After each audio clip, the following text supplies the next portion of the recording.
play music under my name in the long-running gospel industrial band Ono from Chicago. And I, in a previous life, was a freelance journalist, particularly for Bandcamp, Resident Advisor, Chicago Reader, and a number of other places. I have been a self-taught guitarist since I was 17 and am a lot less proficient at it than the three people we're going to talk to today.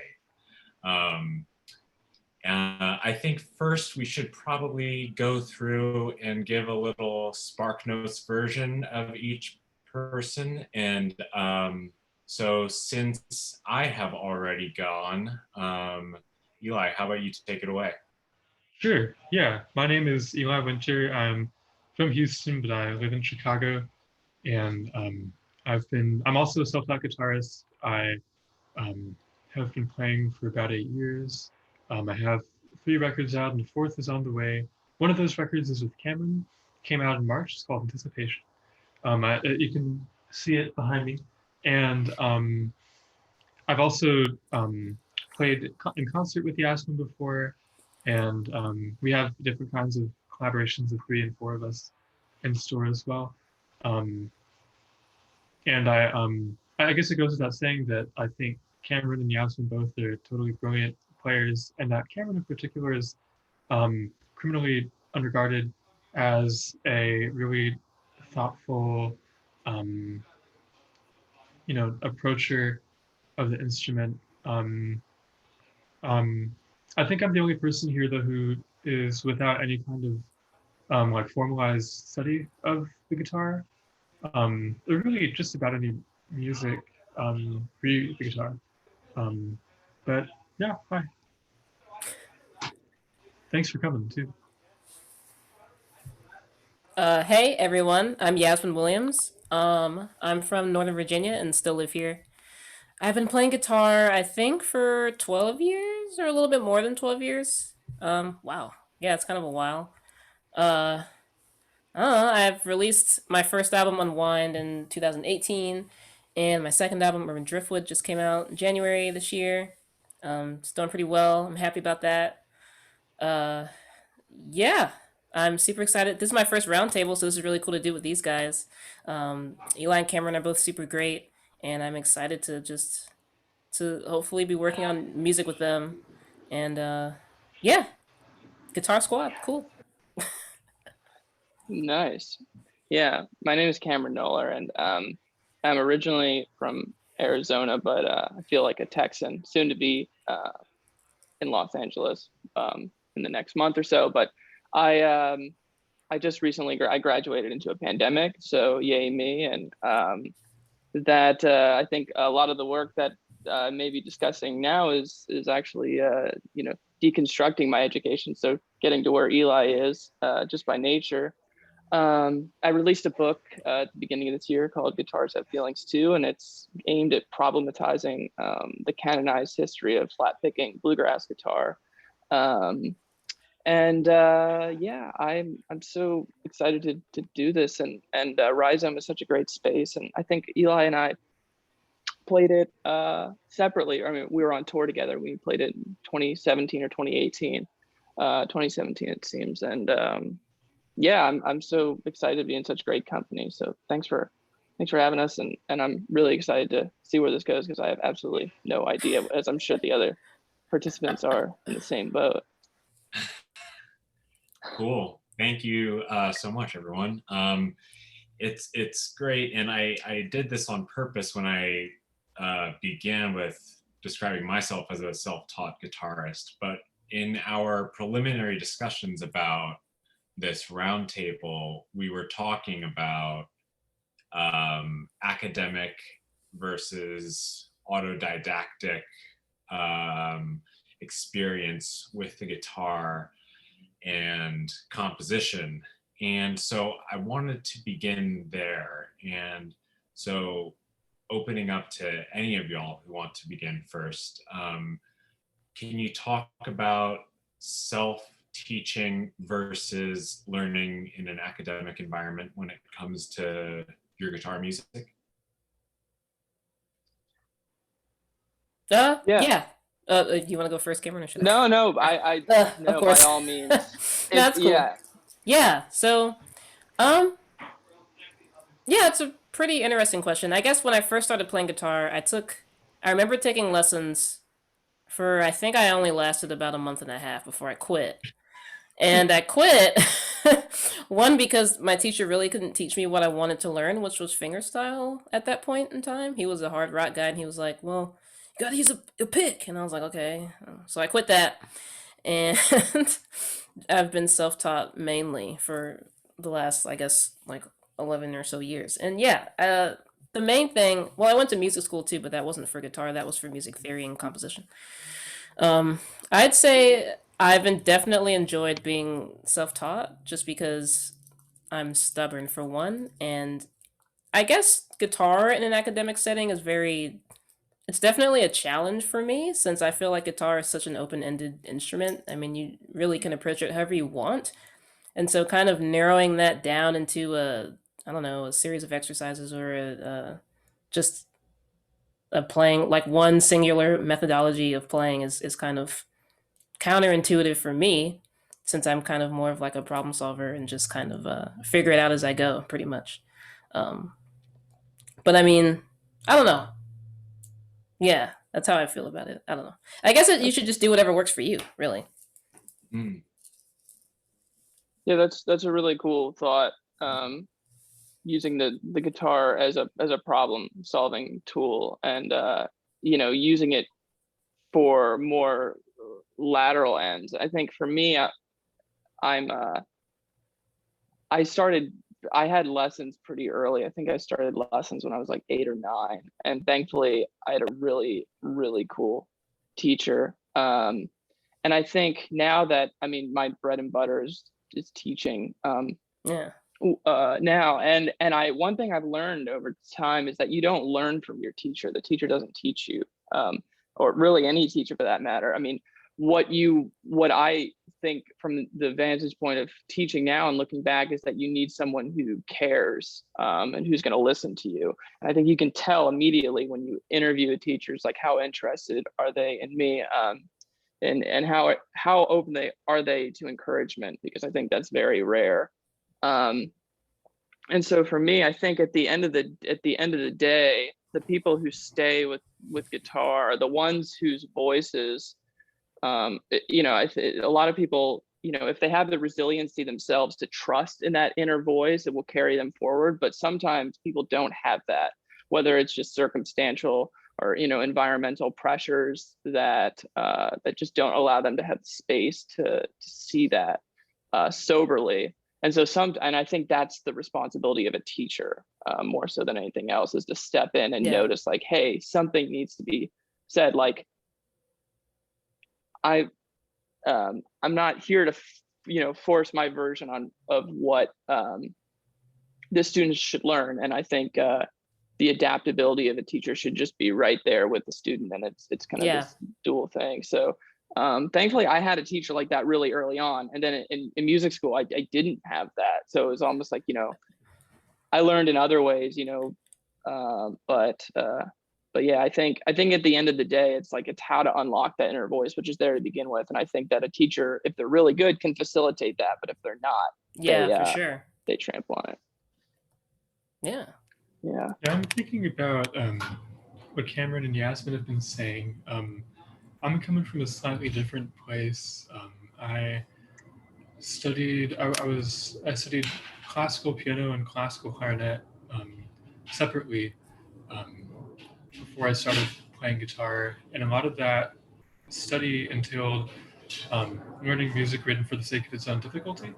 And my experience was not that learning from others wasn't helpful. It was, as much as learning from others to do the sort of things that I wanted to do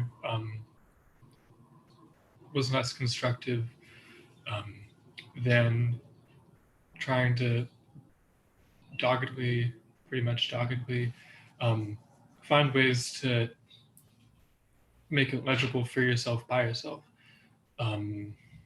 I remember first wanting to play guitar, or not really, I mean, I wanted to play guitar, obviously, but the first time I think I felt a pretty strong urge that I'm really what I'm really trying to do right now is find like an eloquent way to say the first time I saw somebody playing guitar and thought, holy shit, I want to do that. It was in high school. I saw these guys shredding and sort of metal idioms on acoustics, and I remember thinking I want to do something like that. And I still can't. I couldn't then. Same. And it took me, and then it became about trying to listen actively to as much music as I could, looking for things that I could take influence from and adapt to a pretty limited toolkit of a Siegel starter acoustic guitar. I would listen to Pavement and Sonic Youth, for example, and I remember being really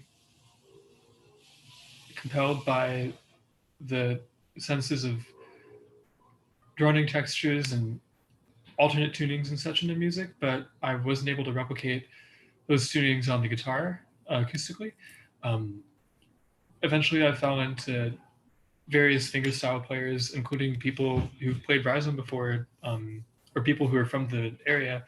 Jack Rose, Daniel Bachman, Steve Gunn, people who in Raleigh Walker, people some of whom are continuing role models and inspirations and such. And for me, it became about wanting to not just recognize what limitations I could move forward from, but how.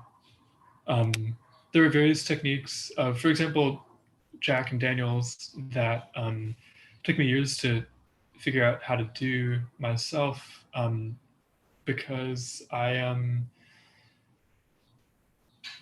didn't have the facility in my right hand or my left hand, say. But the thought I had consistently was that learning from another person might dampen the extent to which I could find or develop my own sense of, I don't know, compositional comfort maybe in music writing, because it took me a while to find ways to move into my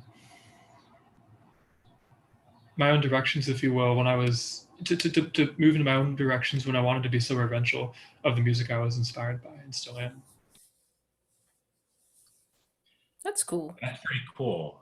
Hearing all of y'all talk through that and hearing the differences. I want to follow this thread that you all touched on a little bit, and Eli did most specifically, which is learning a technique through emulating someone else. Like Eli, you mentioned Jack Rose, Daniel Bachman, and then coming out the other side of that into a singular voice of your own. What does that process look like? I think that's actually pretty funny because I was very careful not to want to emulate anyone. Mainly because I just didn't feel like I had anyone I wanted to emulate. I mean, I was a fan of Hendrix and Nirvana and like the Shredder guys and Paul Gilbert, Buckethead, all of them. But I kind of figured out early on I didn't really want to play that style of music, and I couldn't play it at all. I wasn't technically able to. So I kind of just... I mean, I guess I'm trying to remember when I first heard like a fingerstyle guitar thing. I think that may have been a couple years into playing. And again, I just wasn't really a huge fan of guitar music, I guess, at that point, or I hadn't heard anything that I really wanted to like copy. So I was really just kind of into my own thing and just which is probably not normal. I feel like most guitar players have some type of idol or some type of person that they want to emulate, whether directly or indirectly. But yeah, I guess I was just very like, I don't know the word, into myself. That probably sounds bad. Oh, But yeah. yeah. Yeah. You know, for me, like, I remember I still have my first guitar, which was a Jackson Flying V. But Here we go. yeah, I got it 1999. So I was 3. I remember just like being obsessed with this cassette tape of Appetite for Destruction and Guns N' Roses, right? And so like it was something that like dexterity for me, like I was the kid who juggled, so like really into juggling and like playing guitar. Like it wasn't for me, that was my like Tony Hawk cheat code, right? Like that was like, Yeah. you know, like I can play athletically, right? So then it was something that I kind of put my latent angst in until I discovered a bluegrass music showcase, ironically, like in Wyoming. And I went home and I remember that they played this fiddle tune. And you know, I was homeschooled. So like the backdrop was that I was, you know, like at this time I was like reading classic literature. So I was filling the void of like, you know, I didn't read all of the, you know, this, you know, the canon in school, you know, and these classic books. I was reading a lot, and then somehow flat picking guitar and classic literature and old fiddle tunes kind of coalesced. And so for me to kind of like, it almost felt like hoisting myself up over the edge of a rock is like, how do I speak traditionally?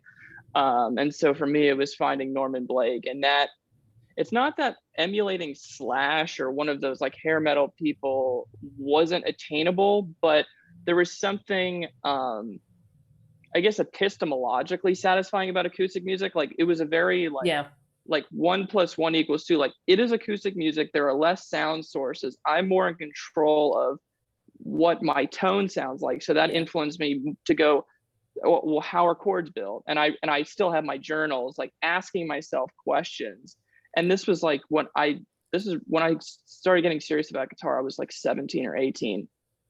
And honestly, when I was 18 years old, I didn't know the difference between harmony and melody. So I would ask the question, like, what is the difference between harmony and melody? And later, how I wrote my book is kind of like that. It asks a question, it investigates, because that's the framework of a student. We're just, you know, through the school system, you know, of course there's there's no such thing as a stupid question, but there certainly is. And that's with the fact that it even has to be said is just covering its own ass. So, but for me, like that, for whatever reason, the relationship, like the monogamous, like relationships, like I'm going to learn this tradition of music was the thing that got me to, it ends up being that, you know, in order to speak traditionally, you have to kind of sound like the guitar players in the canon. And so that was my, that's cool. That was my jump into. Thanks. Yeah.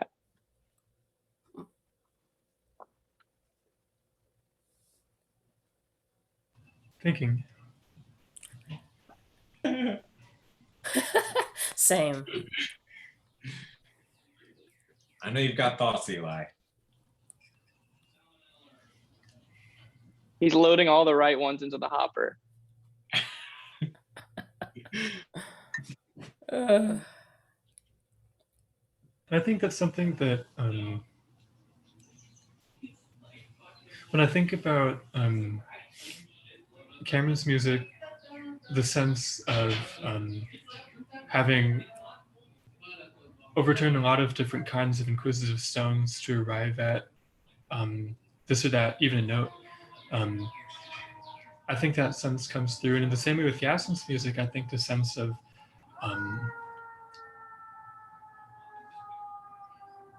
attempting, you know, novel combinations of instruments or techniques or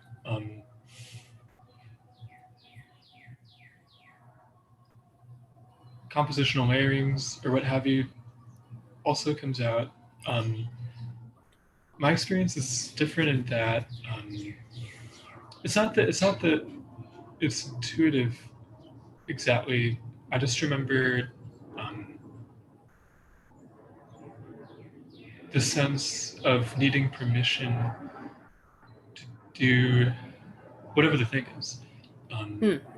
Listening to, you know, Elliott Smith concerts help me realize that, you know, you're allowed to start, not just to start a song over, but to start playing a song and just abandon it entirely. Listening to some of Daniel's concerts helped me realize that you can, you know, start playing one song, maybe stop playing it and return to it later in the set or something. I was thinking about it pretty intentionally in terms of playing concerts, because that felt like a way, that felt like the most direct way for me to force myself to develop. Growing up in Houston, where I was just about the only person I knew who was even interested in, who was my age, who was even interested in instrumental guitar music. I met Cameron after I left for Chicago, and wanting to play out pretty early on. I played shows for 3 years before my first record came out in 2019, The Time to Come. This is maybe a roundabout way of saying that a lot of my education came that way. From playing concerts in coffee shops where I might get paid in tips if I were unlucky, and where nobody who was there to see me play. And then I could make a lot of what to most people would present as mistakes, and play a lot of other people's music that nobody would tell the difference between originals or covers, and woodshed that way. And so I would return to songs over years sometimes, having developed a new or more advanced like technical flourish or some such, especially my right hand. For a long time, actually, I played with a thumb pick. Instead of using a thumb pick on my thumb, I wore a finger pick on my thumb, which changes the angle at which you play from a pretty intuitive, you know, like you're grabbing, I don't know, literally anything, you know, to it sort of forces your thumb to run parallel with your index and middle fingers, and it saps a lot of dynamic range and ability from your thumb. But those are things that, by and large, I did because I felt like it would be comfortable for there to be some kind of precedent to follow. And because I didn't know of many guitar players when I was first learning guitar who played with thumb and finger picks, that was until a long time, a relatively long time later, that something as, you know, bizarre and intuitive as wearing a totally different kind of pick on my thumb and abrading guitar strings really quickly, and playing with a, you know, literally metallic edge. It didn't, trying to hold on to my train of thought. It, because I didn't have a precedent for something like that, that was an exception to the rule. But by and large, I found that, maybe I continue to, I don't know, but I definitely found then that, unlike Yasmin, maybe unlike Cameron, that finding a precedent and holding on to it helped me move forward with whatever the thing is I wanted to do than anything else. Yeah, like, slightly want to go off what Eli said. I feel like sometimes I wish I had a precedent, or like I wish I had someone like Daniel for you, or Jack Rose, like someone like that for me who I could kind of look at and kind of model after, because it was pretty difficult. I remember having a lot of doubts in terms of like, am I doing this the right way, or is this acceptable? Is this, because I wasn't really playing out like that. It was just mostly kind of in isolation at that point when I was learning. And eventually I kind of just like, well, it sounds good, so let me just go out. But it took a while to get to that point. But I mean, now, like, I've learned about so many different players like Etta Baker and Libba Cotton and Algier Hinton and Buckle White and so many other people. And yeah, I feel like I'd be on a similar path that probably Eli was on if I had had, I guess, people who I thought I could use as influences. Because a lot of people seem kind of unreachable in a way, or just uh, not relatable. I don't really know, but yeah, that's cool to think about. I've never really thought about it like that, actually. Yeah. I the first time I got a guitar, I got one when I was 17 for Christmas, and I learned Polly by Nirvana that day. And Nirvana was my favorite, still is my favorite band ever. And I was like, man, this is painful, and not just to listen to, like literally on my fingers, it was painful. Did we all have electric guitars as our first guitars? Did you? Acoustic. No? Oh, okay. Mine was acoustic, but it was Oh, like yours my acoustic, first okay. it was a flying, like the first like a substantial guitar, but I did have like a 3/4 nylon string. Oh, okay. Yeah. Oh, okay. Yeah, I had a Godin Seagull, which I still have, and which unfortunately I decided when I was 18 that it was a good idea to emblazon profound quotes all over it in Sharpie. So now I've got like some of my favorite quotes from like The Office and stuff on it that like are just written in there forever. And I have stickers on my first guitar that won't come off, just all over. Oh, okay. It's cool. fine. So we're even. Yeah. And so that one definitely stays at my parents' house. Though I performed with it until I was 26. I used to play this monthly gig here in Chicago at this place called Lizard's Liquid Lounge, which was the first lesbian bar in the city. And I would play acoustic guitar and sing. I was basically a songwriter then. Never was interested in the technique of guitar at that moment. And not until, these days, I should say, I am interested in it, but I'll get to that in a sec. But,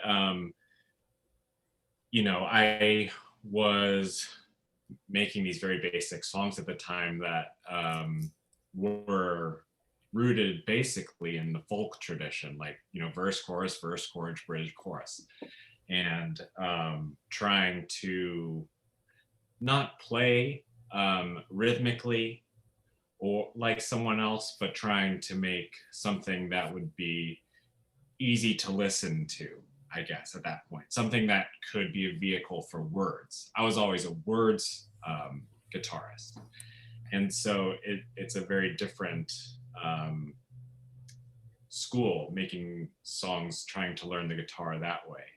The last, I would say, couple of years, I've been trying to be more expressive with guitar playing, and I recently got a bass guitar and a bass amplifier, and so all of the ways that I've been composing has been using electric guitar, electric bass guitar, and amplifiers to create overtones and tonality with those instruments, which is a little bit different than I think we've talked about so far, but is still, a way to express through a guitar, like finding your way through the equipment as well, the implications of playing louder versus more quietly, the implications of using pedals, effects, and other things as well. So that's been kind of where I'm at. And though I should also say to everyone that I was taking guitar lessons from Cameron for about 5 or 6 months, and it was very fun.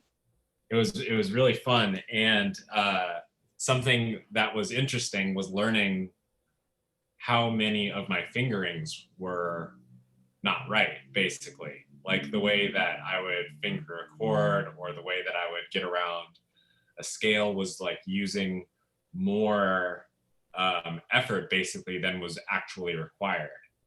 And so getting to understand like more efficient ways to navigate the guitar through Cameron's teaching was very important to me.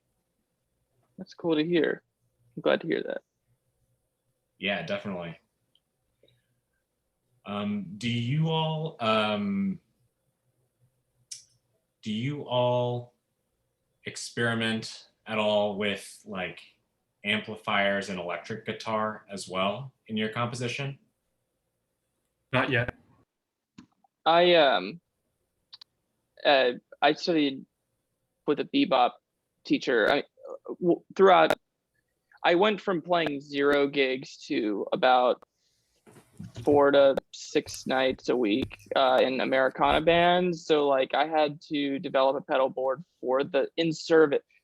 You talking about songcraft too, Jordan, makes me want to dog ear the idea of guitar being in service of itself or other things. And for me, I think a common thread is it being in service to something else. And so for electric guitar, it's only recently that I've been using electric guitar as a compositional tool, but really no, not. I've been more dedicated to harmonic explorations, delivered through an acoustic guitar, because it's less stressful for me to play acoustic guitar, because there's just I think that's what led me to traditional music in the first place. But I think looking forward, wink wink, it might very well look that way. Right. Yeah, I played electric guitar a lot when I was younger, and I kind of dropped it for several years for acoustic. But lately, I've been playing a lot of ambient stuff.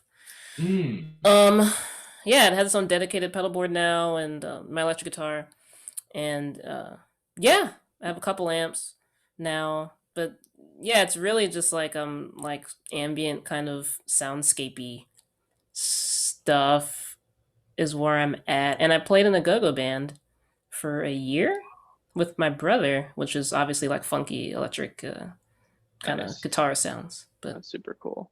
Yeah, electric might make an appearance on a future album. We'll see. Awesome. Yeah, I mean, for me, it's the reason I say not yet, not to be brusque, but because I haven't had sufficient space or tools to do so. Just about all the guitars I have and equipment I have, which is even less than the guitars, because I don't really have any equipment beyond picks.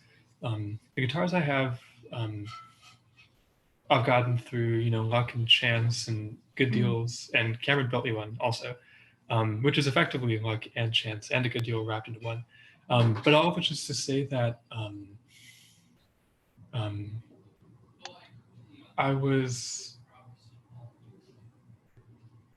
when I was learning, I just wanted to try to make do with what I had. An electric guitar and an amp was unattainable effectively. And maybe that's part of why people like Gunn and Daniel and Jack Rose and such resonated so quickly so quickly after I first heard them, and so deeply, because there is a sense of even just on the level of instrumentation, playing one guitar acoustically and instrumentally, without needing formal training in a musical framework, without necessarily showing the years and years of really intensive playing that cleaner players often have for me. That sense of for example, those 3 people all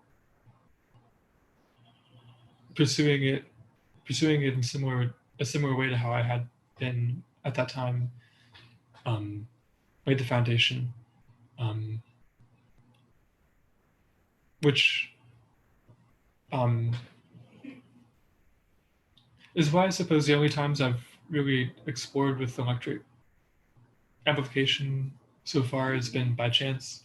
There's a song on my second record, Unbecoming, called Dark Light, which is actually it's a gussied up iPhone recording from a show I played in the Hyde Park basement on the south side of Chicago. But that was one of the only times that year I'd been able to play electric guitar, and I wanted to play it, of course. But that guitar that I played in particular was a baritone electric guitar. It was tuned in intervals I had never played before, in a key I'd never played in before. If you were to take the two high strings of a standard tuned guitar, drop the E string to B, drop the B string to A, and drop that all 4 steps. So the notes you have are B, E, A, D, E, and F sharp. That was the tuning I was playing in through an octave pedal, through different sorts of things, and that facilitated different kinds of exploration than I'd been able to do before. But at the same time, that's just an extension of the same thing as making do with what I had at the time. I think my roommates are joking around. I'm off the kitchen. Forgive me. But this is all to say that what I'm thinking about here isn't so much like trying to, expound on like why I play what kinds of guitars I play, because that's kind of silly. But more, I'm thinking about the degree to which like you yourself can facilitate the kinds of education that you might otherwise be able to receive from an institution, whether that's an academic building, whether that's one person who's like the go-to teacher for this approach of playing in your town, and thinking about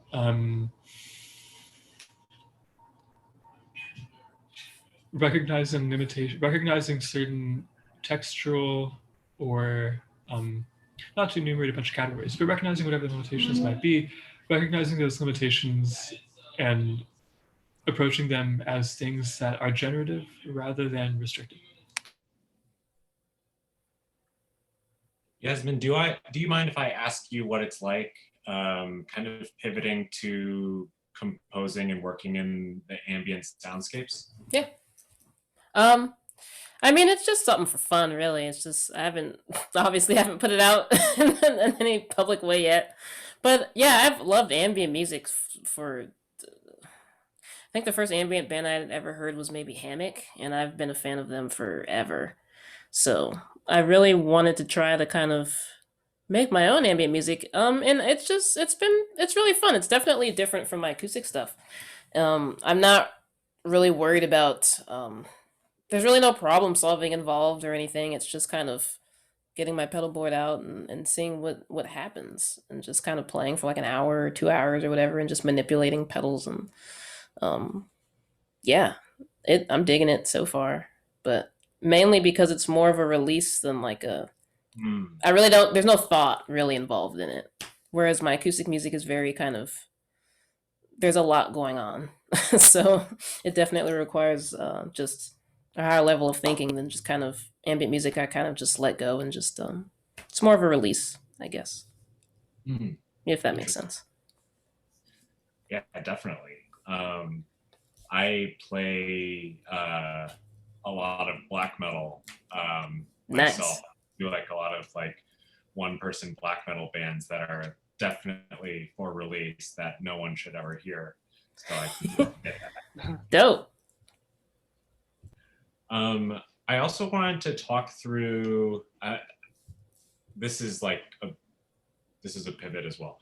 I wanted to talk through the role of rhythm in each of y'all's guitar playing as well, because it's clearly important in everyone's, but each person's use of rhythm sounds super different.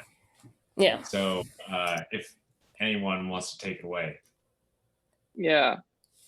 There's something I think a lot about with rural, like Southern American traditional music. It's the thing about rhythms is they're not approached in a technical way. So one thing I think of rhythm, if you think of like the human brain can recreate shapes easier than it can colors. And I think when people get an acoustic guitar, they can approximate these strumming patterns so easily. And so when I'm defining rhythm, I'm not defining based on pattern, but how these patchworks are strung together to create syntax. And I think one of the really formative moments for me was studying with Adam Hurt, who is a fiddler and specializes in certain regional fiddle styles, but then he's very well known for adapting that to clawhammer banjo,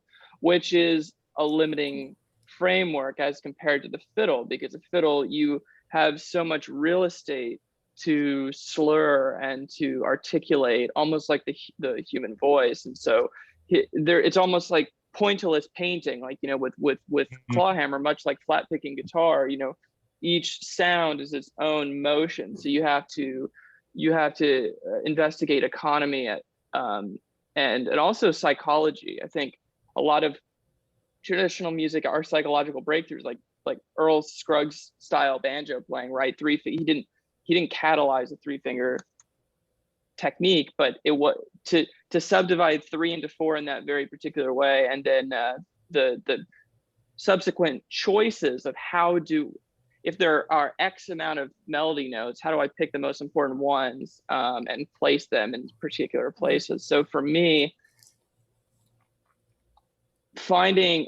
going through guitar, learning fiddle music through clawhammer banjo, and then applying it back to guitar informed the way that I learn tunes now, which is I first learn it on a mandolin, then I learn it on mandolin or fiddle, then put it on banjo, and then through guitar.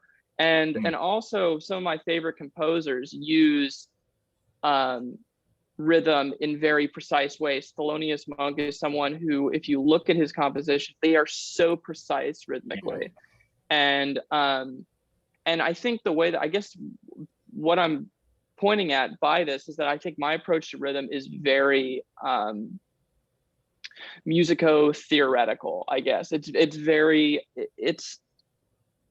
when I'm playing guitar, playing with a single striking force, right?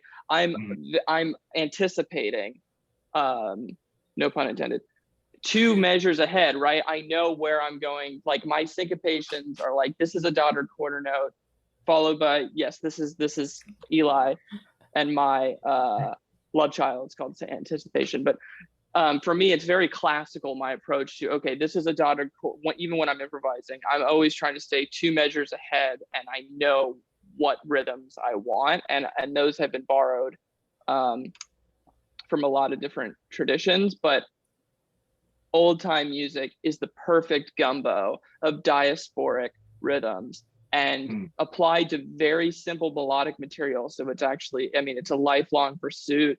And for me, playing multiple instruments gets me outside of my own head rhythmically. And so like, I think one thing that about my playing that I guess one of the few things that I really am proud of is that it's not guitaristic in its rhythmic structure. And that's due to like, I guess, classically minded explorations, because I think that guitar is most easily a rhythmic instrument, but in very obvious ways facilitated by strumming. But my framework is, how does each note fit within a rhythmic phrase? And I think guitar is not the instrument to learn that from.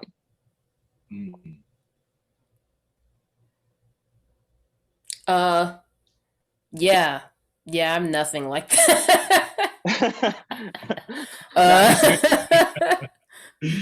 Well, yeah, that's actually really cool. Well, I guess that's not true.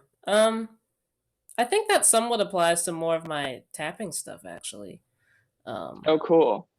Yeah, because I am pretty particular about what rhythms I'm playing when lap tapping, especially if I'm playing another rhythm with my right hand, like a knocking thing or whatever.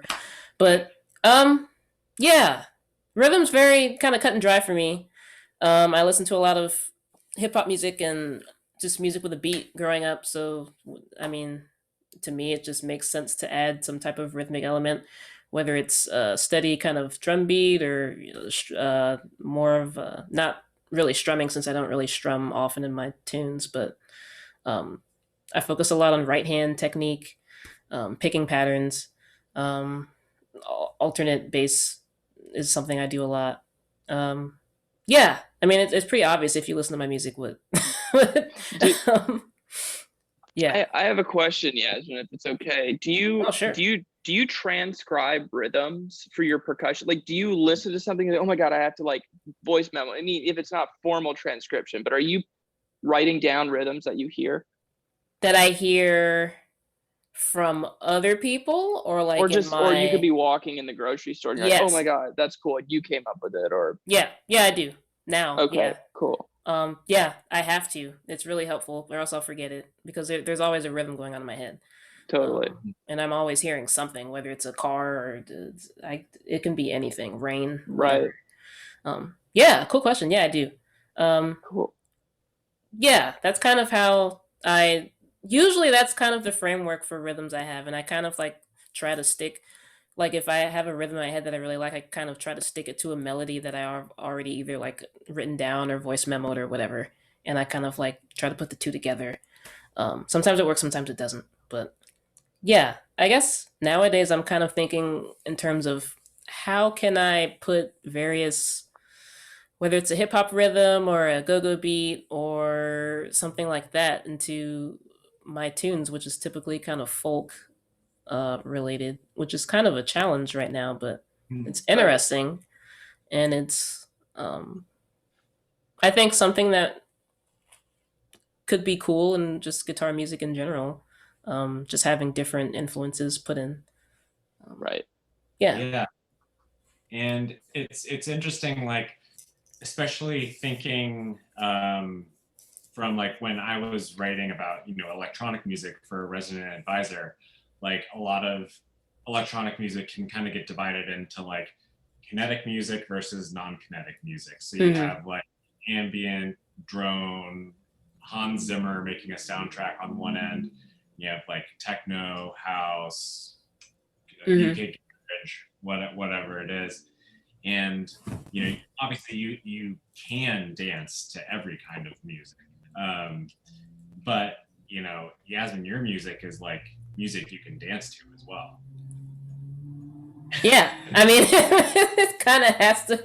I feel pretty, I don't know, again, it's just what I grew up with, really. I feel like that's kind of ingrained in me at this point. Just as a kid, just dancing around my house to whatever R&B classic was going on, or whatever we were playing in the car. I just didn't grow up with maybe the same type of music that a lot of guitarists, like, most people listen to the Beatles or whatever. I didn't know the Beatles were until like middle school. I had no idea. Like, I didn't even know what the typical happy birthday song was until like late elementary, because that's just not what we sang. We sang the Stevie Wonder version. We still do. But yeah, I guess it's just, I'm doing what most other people are doing, just applying their influences to whatever that they are to their music. My influences just happen to be very rhythmic in nature. And yeah, finding a way to apply that, though, can be kind of tricky. But yeah, it's fun. I don't know.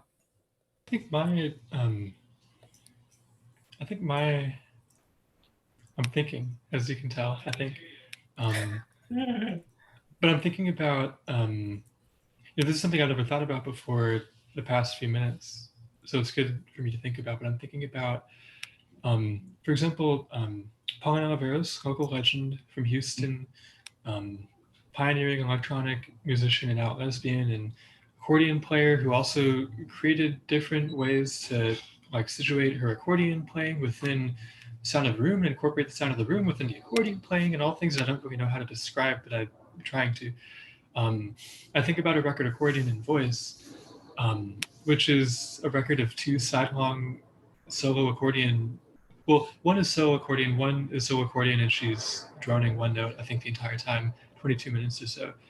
This inspired me to some degree, maybe, to have a side-long acoustic song on my last solo record. Or I should say it set a precedent, wink, wink. But I'm thinking about that record in terms of how,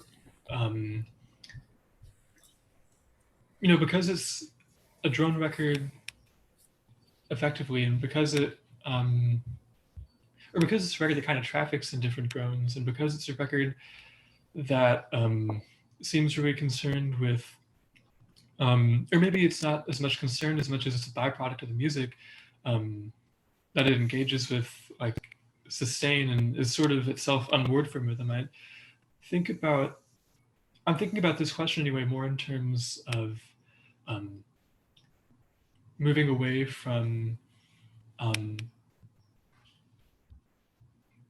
various like rhythmic tropes of, if you want to call it this, solo guitar music or instrumental guitar music or what have you. A lot of people who play instrumental guitar music that I have listened to have also drawn inspiration from like pre-war blues music. And that's something that maybe part of it is growing up in Houston. And also, growing up at first raised on a diet of the sort of things that Jasmine was not raised on, 60s folk rock and the Beatles and stuff. But for me, I couldn't find a way into that kind of music, which has a really strong sense of rhythm. And I sensed various things that to me presented as tropes and different tunings even, or songs or what have you, or players' approaches, things like that. Forgive the vague language, but thinking back to Pauline Oliveira, so it makes me think about that record is one that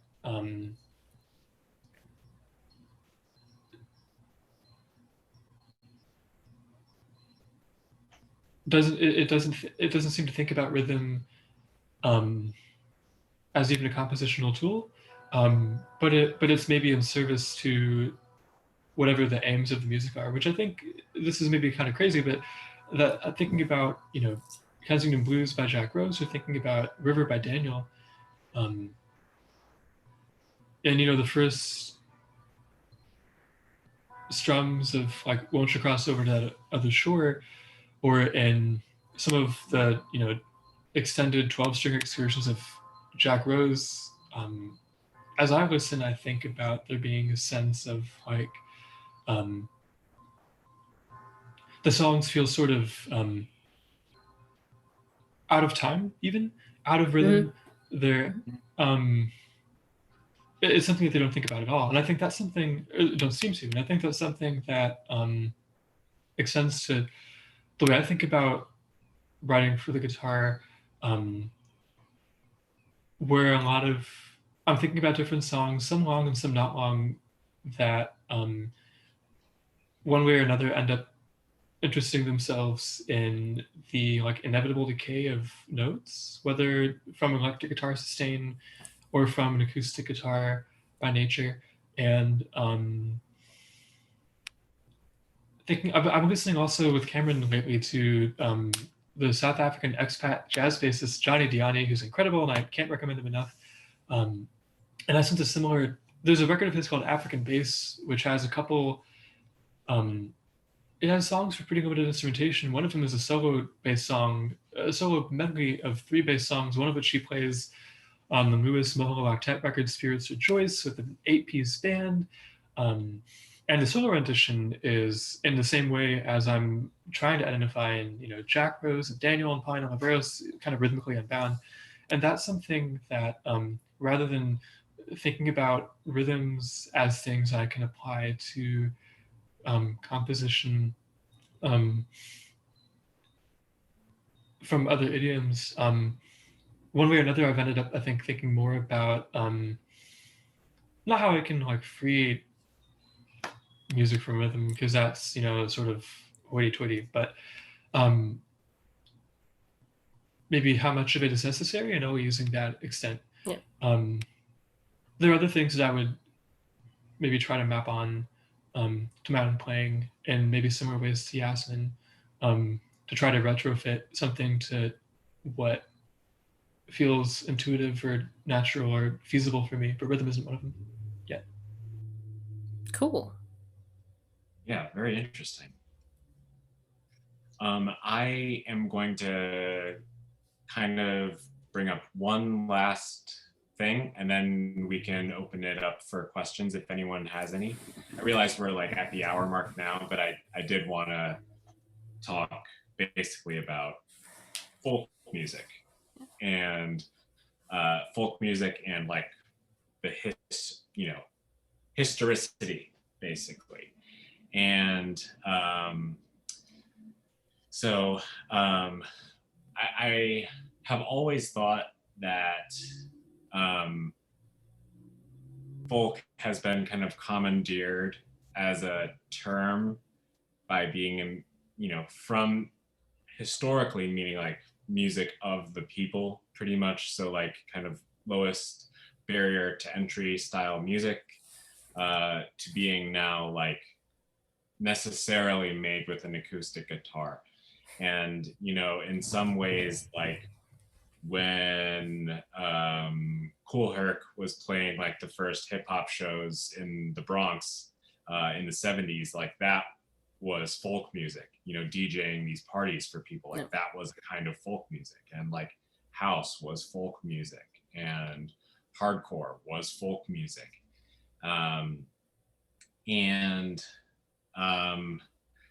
Now there is like, there are the trappings of what is canonical folk music in all of y'all's work, but you're also drawing from a much wider palette than that.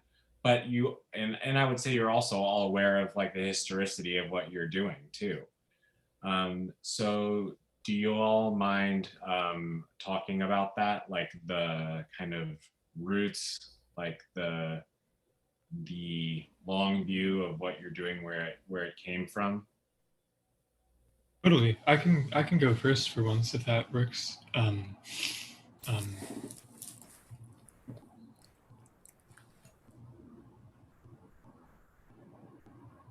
thinking about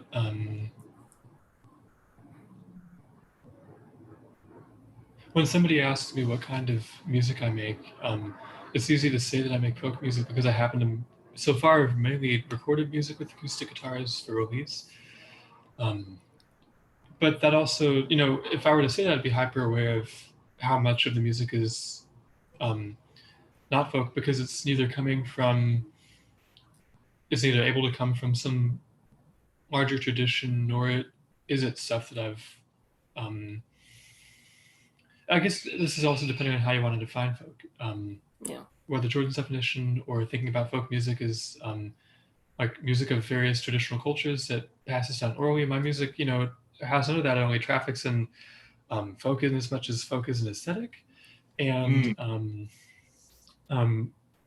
it's easy as well for people who mean well to categorize even Cameron's music along with my music and Yasmin's music, because we happen to mainly play, thus far, I've mainly played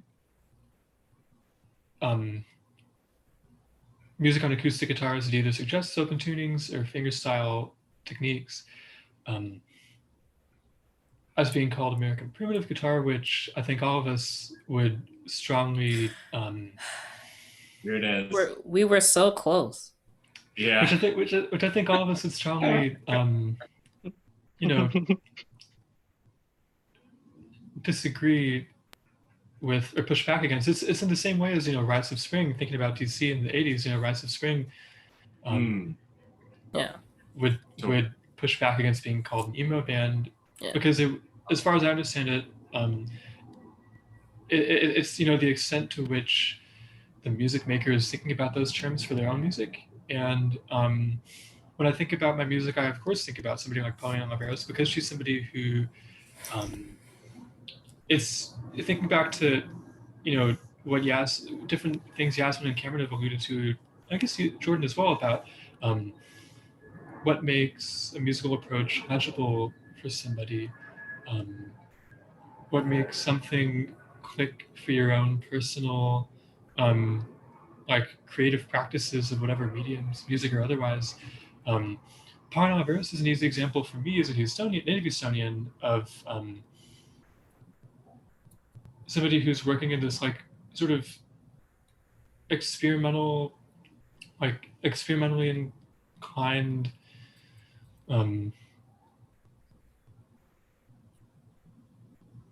mode or something that is related to the academy, but is also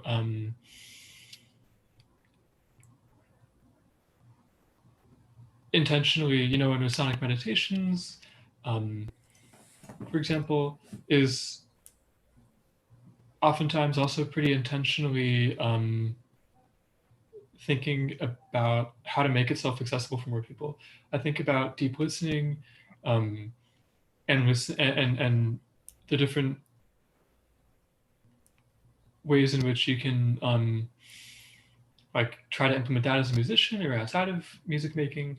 And I think of that as sort of a similar thing. This isn't to say that Pauline Oliveros was necessarily, you know, making folk music or whatever. I think I'm getting more at the like ultimate arbitrariness of categories outside of what musicians themselves would make of. When I think about the historicity of folk musics or what have you that we're all working with, I think about them in terms of, and I think for ourselves, I think about them in terms of what kinds of music we've listened to and drawn inspiration from so far and will in the future. And I would think about that in the same terms for anybody else. This is like when I think about Daniel's music, for example, the incredible essay about his new record, Haken, I think is how you say it. I hope it is. He can correct me, or Corey can. It's a record that, you know, draws on Pierre Schaeffer, for example, who is this like French early electroacoustic dude from like the 40s and 50s and so on, who this is a way of saying that it's a framing for music that often gets categorized as being within a certain category that it has at best a superficial relationship to, and expanding the framework. And I think I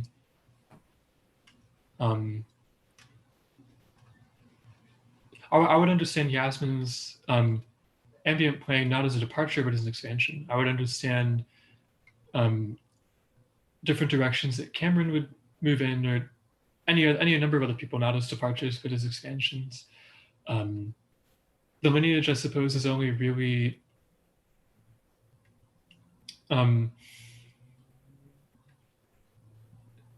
even categorizing it within a certain objective, like you play X because this website or this reviewer said so, and this history of reviewers from the 80s or 90s said so, therefore you're being put in this tradition. It still must to some degree deviate from the musician's original intent.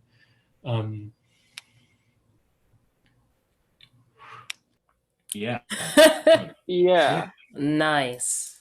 And also just like the necessity to, I mean, now I'm like undoing my own moderation previously, but like the necessity to be influenced by music in particular.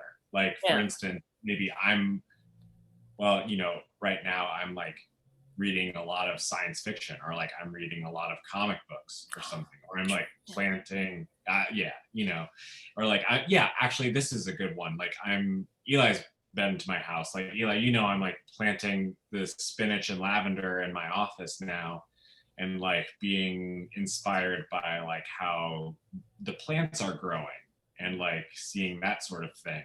And it's like, you can't put a recommended if you like planting flowers. You know, like Right. it's not gonna sell a record, but you know, maybe it's true. Yeah, yeah. If I may go, I have a thought about. I think there's a stewardship that is inherent to folk music, and I want to play Russian doll for a second and go 2 steps back. So like, yes, folk music is typically of the common people, and it's orally passed down. But for me, the definition of folk music is, and this is why historically an easy metaphor has been extended to it as a natural resource in like a Lomaxian kind of way. But like, you have folk music is facilitatory. It facilitates, like blues music facilitates for really it facilitates healing for people who have a really, really tough time being alive. And fiddle music is an extension of that, right? And so like, if you look at any folk music, yes, it can, I think the easier kind of framework to attach to it is that, it's like, for example, it took decades for people to realize that rap music or certain types of hip hop music are folk. And I think that's it's obvious too, because it comes from people who are marginalized, but also it facilitates belonging. Like my music, I'm very aware that the fiddle music that I'm playing has been divorced from dance music, and that's something I talk a lot about in my book. Is what happens when a traditional resource, and gets extracted, and then it gets domesticated into what I imagine a snow globe looks like, and you shake it up, and that's what I look at the folk revival as. It's okay, I'm going to, know nothing against Pete Seeger, but you make bum ditty out of all of these, these diasporic, Black rhythms, and it takes this long for scholarship to even catch up, which is, anthropology is supposed to be the most forward look, or ethnomusicology is supposed to be the most forward looking one, but it actually has to undo one of the most problematic histories, which is just profiling, making profiles out of things that were extracted out of where they came from. And that's where the problematic aspects come from. It looks like in the foreword of the American Folk Song collection from John and Alan Lomax, is that the most pure music comes from the most from the people who have the worst conditions, essentially, is what it breaks down to. And for me, folk music facilitates a certain thing. And the common thread between my music, Eli's music, and Yasmin's music is that it's Black music at the core, but also it's music that has been divorced from facilitation, and they all were to facilitate dance and social cohesion. So for me, that is the definition of folk music. You have people like Bartok or Aaron Copland, who later, or Robert Schumann, who used these things to paint these larger swaths, but in the process, they become like automaton versions or snow globe versions of what was once something that was, yes, made from the people, but also to support the well-being and livelihood of a certain community. And so for me, that's my core definition of when you think about singer-songwriter music or Western classical music, you are to obey certain rules of participation, and that's the experience. But the ethics of folk music traditionally were to rabble rouse, which I think a lot of forms of hip hop and rap are still closer to that. than a lot of instrumental guitar music, for example. So that's largely what I think about it. Man, I don't even know what to say after that. That was so on point. Thank you, Jasmine. I don't have anything. I mean, I'm sure you have plenty. No, but I'll try. I mean, I didn't know hardly anything about folk music until a couple of years ago because, again, I didn't listen to it. I wasn't exposed to it at all. And I think the first type of folk, I guess this could be considered folk music, I was really exposed to was kind of the griot tradition, African music. So like Tumane Diabate and Balake Sissoko and all of them. That's been around for thousands of years.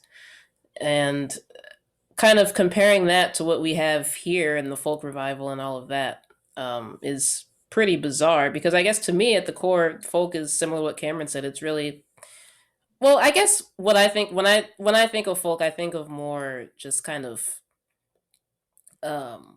just more generally just kind of music with a purpose or music that kind of shows someone's, whether it's their lifestyle or where they're coming from, or their situation, whether it's kind of downtrodden or not. Like the griot tradition, griots weren't really considered they weren't treated all that well, but they're still a very important part of the kind of caste system over there. But yeah, I didn't. It's funny you mentioned ethnomusicology because I took a lot of courses in that in college actually, and I really got out of it because just the writings were very offensive to me as a Black person, especially regarding folk. Yeah, it was a bit ridiculous. Rap music is kind of quintessential folk to me. I didn't really, but it was never included in any literature, at least not any that I read. So yeah, that's a cool point. But yeah, I guess, I don't know, maybe that's why I feel so compelled to kind of include the music that I listened to as a kid and still listen to and love to this day, because it's just something that I feel like should be there in guitar music. I feel like there's not enough rhythms used. I feel like there's not enough other influences besides the same thing over and over and over again. I mean, it's definitely a canon. It almost reminds me of, I studied classical music for forever. I've been playing clarinet since like third grade and studied classical music since then and all throughout college. And it almost reminds me of that. I mean, if you're not doing the thing that's already accepted, it's kind of, it's a bizarre hole to put the genre in. It's really for no reason. Right. But yeah, I never really considered myself a folk player though, to be honest. It's just something that I was lumped in. Which I don't mind, but it's not something that I particularly resonate with because it's just, I really still don't know. I feel like I still don't know what folk is, to be honest. But yeah, if that makes sense. I don't know. I still don't really know what to consider by music. It's just music. Yeah, I think an unofficial title for this discussion could be the Kingston Trio as disco. the demise of facilitatory music, or the non-existence. Accurate. Yeah, I dig it. I like that too, and it's funny, like thinking about like what could possibly be even more folk music than like a group of people like rapping on top of someone beatboxing. Like a cipher is like the exact. It's apex folk. Exactly, and it's just that's another discussion. Yeah. Yeah. Cool. Well, we continued on that for longer than I thought, and I think it was very good. Wow, yeah. That was fun. I loved hearing that. I do want to open it up to any questions that other folks might have. And I think maybe the easiest way would be to do it through the chat,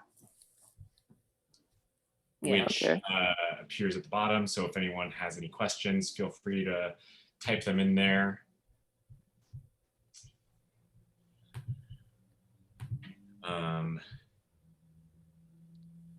I wish I was allowed to ask Yasmin and Eli questions in the chat, but I'm not going to. You should. Okay. Yeah, go for it. All right. Why not? All right. Well, you know what? You guys asked for it. I'm gonna go for it. I'm down. I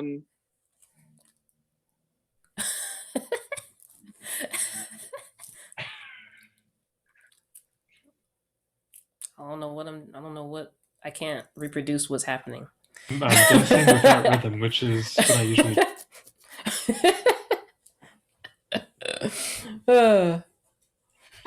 Dancing is also unbound from rhythm.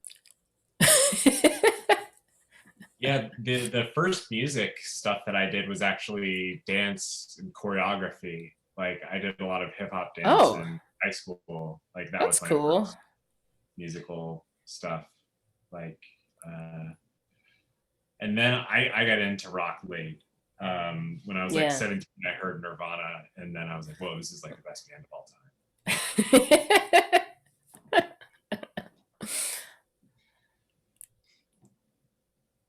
Well, I guess as I want to wait for somebody else to ask you guys a question, because I have many. Oh, there's a question.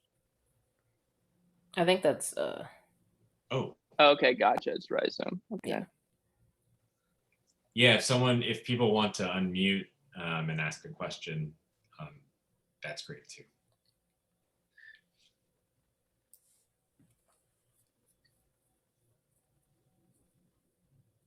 In the intermediary, Cameron, go for it. Yeah, I've got a question, and Jordan, I'd love your answer as well. So because this is for me, it's perhaps the most compelling part of music these days, right? I want to know how you guys feel about the relationship between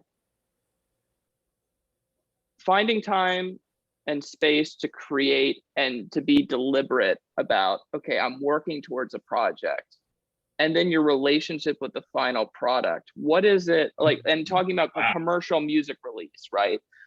Wow. I want to know what it is that carries you through that whole process. For me, like I talked to Jordan, Eli, I think Yasmin and we've talked a little bit about this, but for me, the most important part of a project is the album art for me. And I get really excited about that. And I'm curious what parts of the process of releasing a commercial music product is a drag, and the other parts of it that kind of keep you up at night in good ways. I mean, so for me, I can. Do you want? Oh, you can go. Okay. I having done my own press before. Press typically gives me the willies. As much as I try to stay even keeled, I find it hard. That's more of a industry oriented concern though. Anything I can do to make the record stand out, not stand out.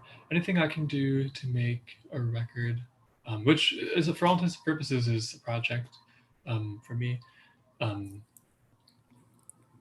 To make it not just cohere, but stand alone as its own entity, rather than being a collection of songs, to have all the songs in whatever intuitive or less intuitive ways connect, to have those connections be as clear to me as they can, because of course, once it's out of my hands, much is up to a listener's interpretation. I want to do everything I can to make a record to have all the various interlocking points connect with themselves and also arc outwards into outlining the larger whole, which is part of why I have such trouble titling songs and records, is because I find it important for me to it's just another way to try to ensure that the record can be taken on its own terms as an entire thing, rather than removing a song from the context of the record. to release an excerpt of a long song one way or another would feel like that song would have a disservice done to itself. For example, to have art that felt discordant with whatever intuitive sense I might have of the music's associations or what have you, whatever else you could enumerate, would feel the same. I think this is part of, I find a lot of inspiration in different kinds of weird lit and less weird lit, and in general in artists who I think are totally underguarded or criminally underguarded and should have some due that they don't seem to have now, whether they did when they were alive or not. And I think that animates a lot of how I approach those projects, not to see them in the same light, but to think about the various risks they might take or techniques they might use and apply those in different ways to my own music. The song Either I Will Become Ash from my second record, excuse me, it's a side-long acoustic song. The title comes from a line in an essay by Tori Dent called The Deferred Dream, where she talks about her challenges reconciling wanting to have children and give birth with her AIDS diagnosis. And the song felt to me like the answer to that clause. Either you can become Ash in whatever sense you might mean, or you can become the other thing, the alternative, the aspirational thing, the thing that looks towards a better future or something. The song, I understood it as an answer to itself, in as much as the title is a part of the song and the music is the remainder. But that, for example, is something that for me, it's like critically important. And I imagine that it's maybe less important for other people. But in terms of what, animates projects one way or another, it's trying to ensure that a project's individual parts as well as its whole can stand alone and within itself. Great. Yeah. Album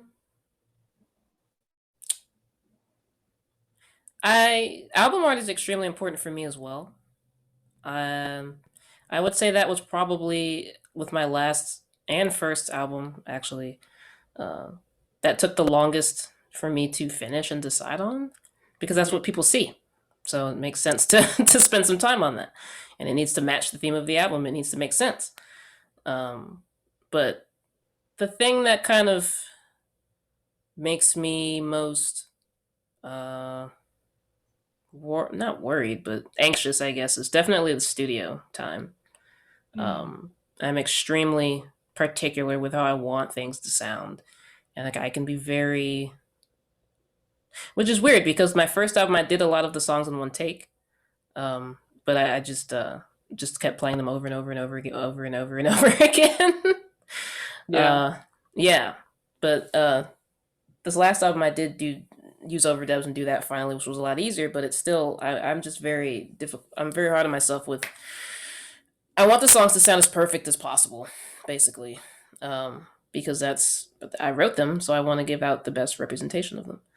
But other than that, I don't know. I don't remember. I mean, I remember writing the songs, but a lot of like the process of finishing the album is kind of a blur. I don't really remember too much of it. I just remember, okay, the songs are done. I'm in the studio, mixing, mastering, whatever, and the album's out, and that's pretty much Yeah. But yeah, I would say it's overall, it's not. Commercial releases aren't as stressful to me as they could be. It's just mainly, does the album sound how I want it to in terms of mixing, in terms of like, I was very critical of the mastering as well. I was very critical of like how spacious the album sounds, like how much reverb, delay, whatever. I'm more critical on that than like anything else. Oh wow. But yeah, even track listing, that was quick. I was very particular about it, but it just kind of worked itself out because the songs it was really only one way to put them together. Titles, I don't name my songs, so that's not a concern to me. Other people name them. And Cool. yeah, I guess I don't know. It's nice to be able to come out with albums in, I guess, my own time, and for all of us, we're not like bound by a label or anything to release anything every 2 years or something. So that's helpful. But yeah, I don't know. I like commercial releases a lot. It's a good challenge. It's nice. To actually have the finished product is definitely makes all of the worrying worthwhile. Yeah. Before I was a musician, or I thought of myself as a musician, I thought of myself as a storyteller. And for me, a lot of creating an album comes out like vomit. And I this is gonna sound weird, but I can feel it like germinating inside of me, like in my head. I can feel that something's happening. Yeah. And one day it's just like, boom, I'm on it. Like, I'll give a couple examples and a couple illustrations. When I am running, when I'm biking, when I'm on the elliptical, that is when I am doing the creative work in my head. And I'm like thinking through, like, what is this going to be? What is this going to happen? And I used to do it while I was on the road when I was touring. And, you know, I used to tour solo. And so it would be driving from every place. I had 6-7 hours. I'm just thinking to myself, like, doing the creative work in here. And then, you know, eventually just knowing it's time. And then just like, boom, and it all kind of spews out. And most recently, I sold off basically my old roving record store, which was called American Damage, which eventually became American Dreams Records. I used to tour, and I would have like 1,000 records in my car and set up my pop-up shop every show. It was madness. Ugh. Oh my I had gosh. back injuries, but yeah, like literally like thousands of records, and I would put it up. But I was, you know, trying to make it work, and I was like, well, I can't guarantee there's going to be $100 in ticket sales, but you know, people will buy at least $200 of records if I put all this here. And so, you know, I sold all that stock, which was this cabinet and that one over there. And so I ended up with a big chunk of change, and I bought myself a bass guitar, bass amplifier, bass cabinet. And I had been like hearing something in my head, and I knew that I wanted to get these pieces to create it. And so I got them, and, you know, during quarantine, I basically really invested in making a nicer studio setup. I got some dynamic mics, condenser mic. So I brought in my, you know, bass amplifier here, mic'd it up with my KSM 137s that I got, and basically was like, all right, here it comes. And, you know, I knocked out like a 15-minute song last weekend, and now I'm like, whoa, like, okay, now I can see where this thing is going. And it was just like, I hadn't been making music seriously in like 8 months, because I don't know, it just wasn't coming. And I tried to force it, but it wasn't up to what I needed. And then it came, and now I can hear all the other parts that other players will play on top of it. And that has been so frustrating until last week, thinking I need to have another album out. And being someone who's running a label, I'm thinking like, I need to have an album out every year. Like, or otherwise, like, my career is like not going to be as good as it should be. And so I'm like causing this stress for myself, which is counterintuitive to why I got into music in the first place. And yet it is there. But now I have this thing coming. The pressure in a way is off, thinking that, knowing that I had it in me, but not understanding when or how it was going to come out. That was the thing that created the angst, the anxiety in me. Now it is no longer there. Now I just have to let it come out and actually put the time into it, which is no problem whatsoever. Because, you know, understanding the story behind the whole thing, now having this piece, I can see the story, I can see the threads of the story, I can see where it's going. The rest of it will do its work itself. Now I feel like I'm on autopilot, and that's very nice. Right. I kind of relate to that. I mean, I feel like with my first album, it was a very gradual process. I finished the album. It took me like 6 years or so to write all the songs. Wow. But I was very intent on like, what are the best songs I can produce by myself and show that I'm a guitarist. I'm decent to good. And that was, I feel like albums really have only come with me when I have something to say. Like when I have something that I'm really kind of like hell-bent on, like focusing on. Like for my first album, it was let me show my skills or whatever skills I think I have. Let me show I'm a guitarist. The second album was a ton of different things.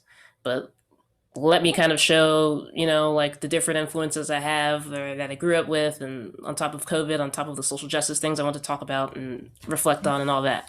So it's like, I feel like I won't come out with anything if I don't have kind of either an internal or external influence that kind of just overtakes my thought process.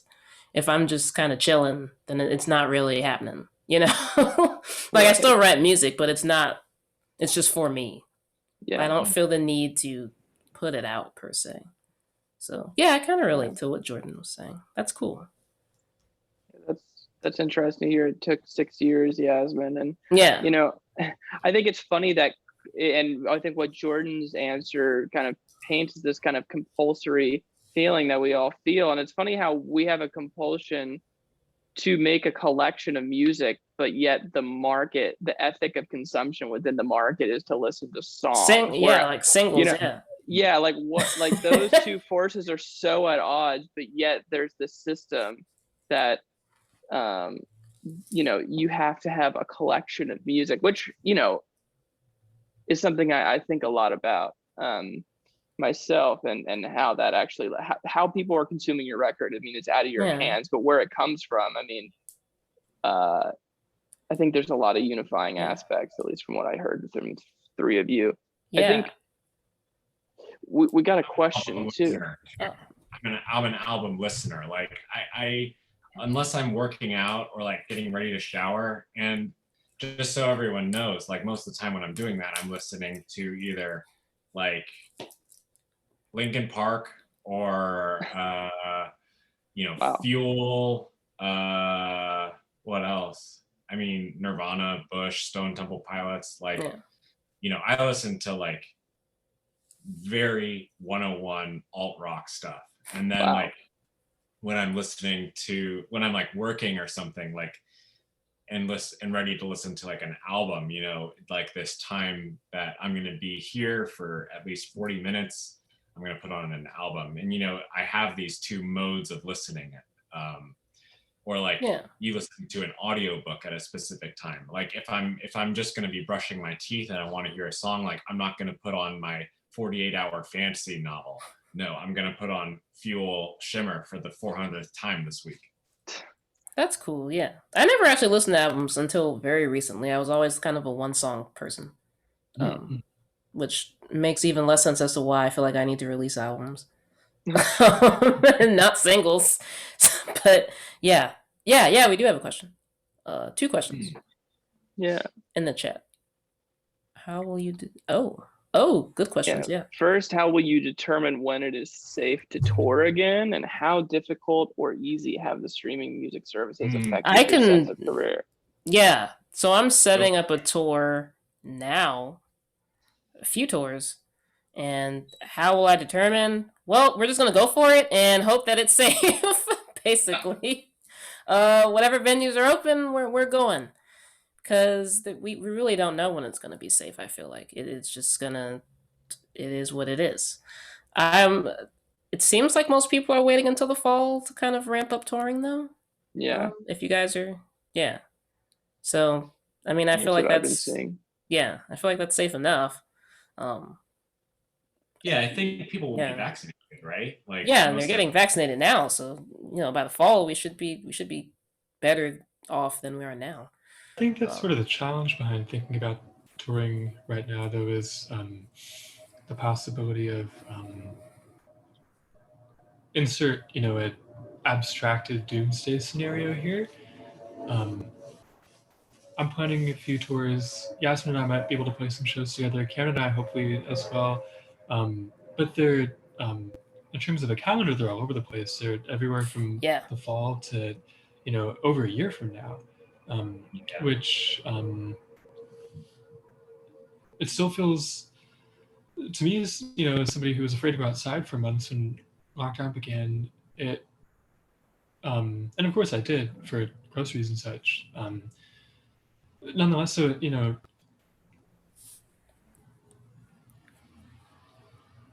it's difficult in as much it's sort of a crapshoot. I think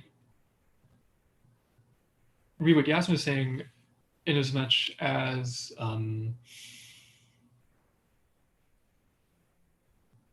it makes more sense, I think, to plan as if certain variables will present the safe iterations, the iterations that make touring actionable and feasible, where you can, whether you're playing huge theaters or whether you're playing record stores and basements and houses and stuff, or anywhere in between, making a bit of money hopefully at the end of the night, if not more,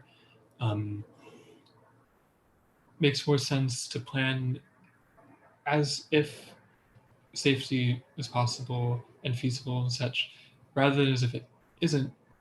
But that also comes with the privilege for me, for example, of having no so-called pre-existing conditions. And even so, it took me until earlier this month to really start to let myself thinking about what tour routes might look like, and what parts of the country I might want to tour at what times and with whom.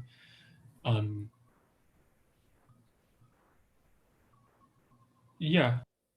How difficult or easy have the streaming music services affected your sense of career? Oh man, I've been super blessed with streaming, especially Spotify. I don't know why, I don't know how, I don't know who, but it's been weirdly good. I still don't. I don't like when if someone tells me, "Hey, where can I get your music?" The first thing I'm not going to say is Spotify. But that's not. I'm not going to say that. That'll be kind of the last thing I'll say. Bandcamp. Oh, go to my website. Bandcamp, and usually I get a "What's Bandcamp?" So then that's a fun discussion. But Of course. yeah. But it's been, for me, it's been really, really helpful. Spotify playlists, whether they're algorithmic or editorial or whatever, are great. If you can get on them. I don't know how you get on them, but right, it's a crapshoot. Totally. Seriously, they need to pay more too. I have a thought about this. Yeah. Which is more or less just that I at least can imagine different, not economies exactly, but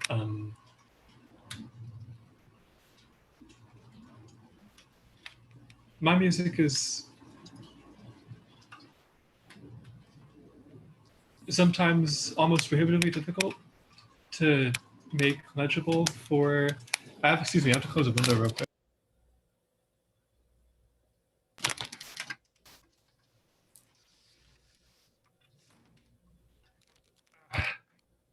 Sorry about that. I just had to.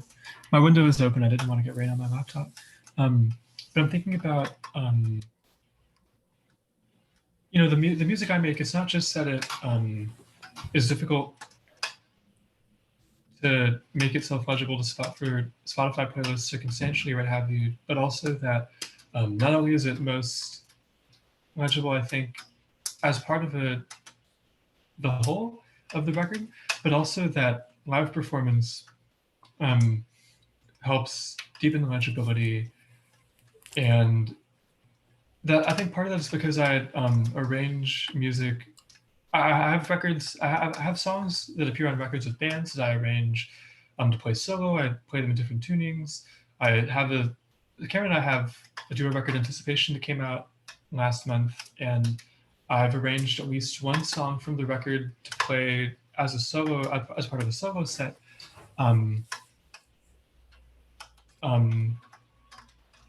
This is all to say, though, that it's music such that streaming doesn't necessarily make as much sense for the viability of the music, nor does it necessarily need to be there.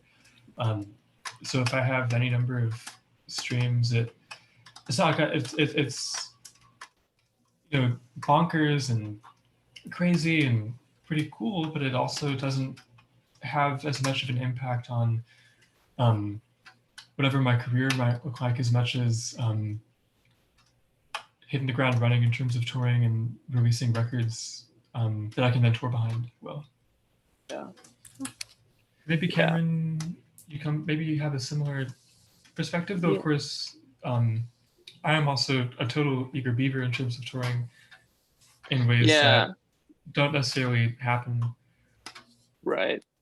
Yeah, I think for me, the way I interpreted the question is, at least for my own case, is more, perhaps more global in terms of like, what is it, how do you quantify success when you're in a pandemic and you can really only measure based off of streaming figures? And the kind of jarring thing for me is that this has been my most like on paper productive year of music making, yet it is a pandemic.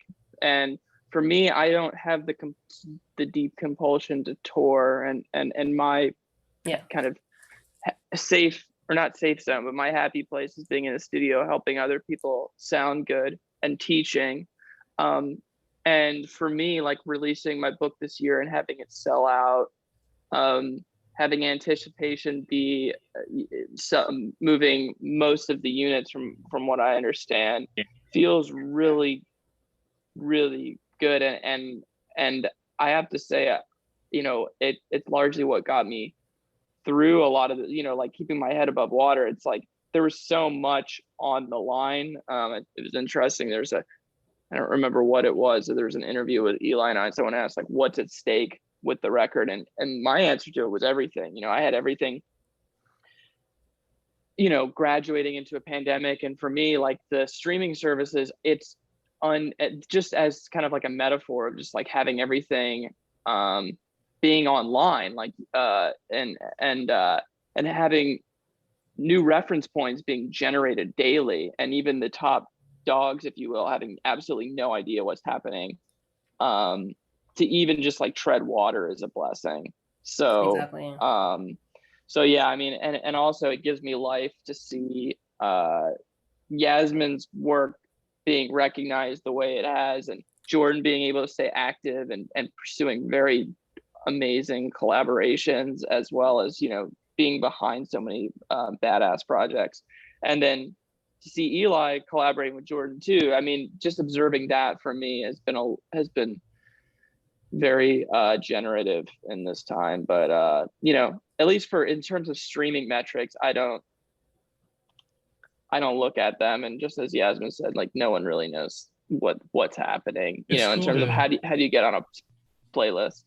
It's cool to look at a number and say, oh, holy shit, I can't believe people have listened to this record 5,000 times or whatever. But also it is, but that's about it. But also it's it's an attempt to quantify something that is inherently subjective, and in our cases at least seems to defy different kinds of categorization, and any attempt to reduce it to a quantification inherently falls short. So you can't really invest too much in it, Right. without losing something of what makes the music, what makes it make sense for you to make it to begin with. Right. Exactly. Mhm. Yeah, Pretty much, yeah. I don't have like very strong thoughts on streaming service as a barometer for career success. I just think of it as something that exists. There's nothing I can do about it. People are gonna buy the music if they want to, and you know, everyone, you know, oftentimes like the releases on the label are cheaper to get through iTunes because oftentimes digital distributor like makes those rules, and you know, I don't want to pick that fight, but people still buy it on Bandcamp for the higher price. And you know, I'm one of those people too, and it's because I love music. I just love music. And that is the thing that's cool, is seeing that mentality. And also something really crazy. I mean, Eli's been aware of this, Cameron, Jasmine probably too, but like, you know, this pandemic, like my record sales are higher than ever. Yep. And Yeah. it's just like people Everything. People want the connection. People like when you have an I don't know, I'm guessing at this point, but when you have an album physically, it makes you feel closer to the music, and music is human fundamentally. And so I think there has to be something in buying these objects that is healing or just reminds you like I'm not alone. And especially in those first 6 weeks, like I remember I got back from tour and I was gonna play. I played Now That's Class in Cleveland on March 12th, and on the 13th I was supposed to do a performance for Northwestern, and that was the show that got canceled. And then every other show that I had booked, that any of my friends had booked, was gone in 48 hours, and no one knew what was going to happen, and it was a lot of uncertainty. And I was like, man, what am I gonna do? I was gonna tour like 7 times this year. And you know, I don't know when the realization clicked in that I'm just gonna have to switch up my priorities, and become better in the studio and better at, you know, being a label curator and a label operator. But I did. And I'll tell you something else too. I started buying a lot more records. Like, same. Because right? Like, Me too. Your friend, you know, I got Yasmin's record. I got Cameron's record. I put out Cameron's record. Yeah. But I have Yasmin's record. And it's like when your friend puts out something, you just, it's a nice way to be like checking in and be like, I got your thing. Like, I'm still here, even though we can't see each other. I support you. I love you. That's beautifully said, man. Really well said. Yeah. Yeah. I was, as someone who's not deeply inclined to tour, I was rewarded in a lot of ways for just being, you know, inspired to sit in and write. And I feel lucky for that. But someone such as Jordan, Eli, and Yasmin, who are more performers than I am, I feel for you guys. And also does anybody have any more questions, even piggybacking off of what we just talked about? Anything spurred? Well, we talked longer than I expected. Yeah. We did. 2 hours. Yeah, we did it. Yeah. We made it. Just went down the rabbit hole. Absolutely. Not surprising. Yeah. To no one's surprise. We shouldn't be allowed together, all 4 of us. It should be totally not allowed. Cool.